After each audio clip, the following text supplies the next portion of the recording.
கலக்கிட்டீங்க. பெண்கள்னால சாதனை தான், சாதனைனால பெண்கள் தான். எனவே சாதனை பெண்களுக்கு மீண்டும் என்னுடைய பாராட்டுக்கள், வாழ்த்துக்கள். இந்த நிகழ்ச்சிக்கு தலைமையேற்றிருக்கக்கூடிய கொங்கு நாடு மக்கள் தேசிய கட்சியினுடைய பொதுச் செயலாளர் சட்டமன்ற உறுப்பினர் ஈஸ்வரன் அவர்களே, என்னை பொறுத்தவரை இந்த ஆட்சியே மகளிருக்கான ஆட்சி தான் என்பது உங்களுக்கு நன்றாக தெரியும். அந்த உணர்வோடு இந்த சிறப்பான நிகழ்ச்சியில உங்களோடு சேர்ந்து நானும் கலந்து கொண்டு உங்களை எல்லாம் வாழ்த்துவதற்கு வந்திருக்கிறேன். கொங்கு நாடு கலைக்குழுவின் ஏற்பாட்டில் நடைபெற்றிருக்கக்கூடிய வள்ளி கும்மியில் இதுவரை 16,000 பெண்கள் பங்கெடுத்திருக்கிறது என்பது மிகப்பெரிய சாதனையாக அமைந்திருக்கிறது.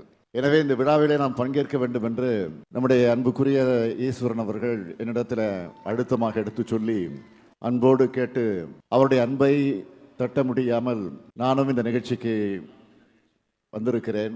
அதேபோல் நம்முடைய திராவிட மாடல் ஆட்சியை பொறுத்த வரைக்கும் அவரே குறிப்பிட்டு சொன்னார், நான் ஆட்சி பொறுப்பை ஏற்பதற்கு முன்னால் தேர்தல் நிலவரங்கள் எல்லாம் முடிவரக்கூடிய சூழ்நிலை வந்தபோது நான் குளத்தூர் தொகுதியில் நின்று வெற்றி பெற்ற அந்த சான்றிதழ் எடுப்பதற்காக லைலா கல்லூரியில் வாக்கு எண்ணப்பட்டு கொண்டிருந்த அந்த கல்லூரிக்கு நான் சென்று அதை பெற்று அதற்கு பிறகு அதை நம்முடைய தலைவர் கலைஞர், அறிஞர் அண்ணா அவருடைய நினைவிடத்திற்கு சென்று அங்கே அவர்களுக்கு என்னுடைய வணக்கத்தை செலுத்துகிற இடத்தில் அப்பொழுது பத்திரிகை நிருபர்கள் எல்லாம் என்னை சூழ்ந்து கொண்டு கேட்டார்கள், ஆட்சிக்கு வர போறீங்க, ஆட்சி பொறுப்பு ஏற்க போறீங்க, தமிழ்நாட்டு மக்களுக்கு என்ன சொல்ல போறீங்க அப்படின்னு கேட்டாங்க. நான் எதையும் சொல்ல விரும்பல, ஒன்னே அழுத்தமா சொல்ல விரும்புறேன் அப்படின்னு சொன்னேன். என்னை நம்பி வாக்களித்திருக்கக்கூடிய மக்களுக்கு மட்டுமல்ல, வாக்களிக்க தவறுகளுக்கும் சேர்த்து இந்த ஆட்சி நடைபெறும்.